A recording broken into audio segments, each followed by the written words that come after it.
బాలయ్య గారు రావాల్సింది. ఆయన అనారోగ్యంతో ఆయన ఆగిపోవాల్సినటువంటి పరిస్థితులు వచ్చినాయి.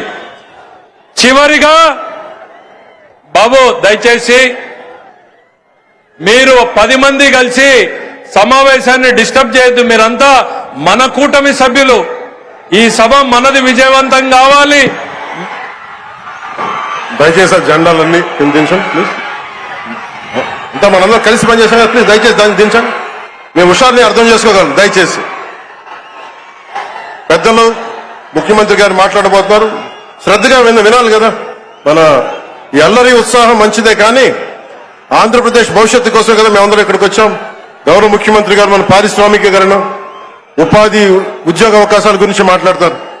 అందుకని దయచేసి జెండాలను ఇబ్బంది కలప కొంచెం కింద దించండి దయచేసి. రాయలసీమ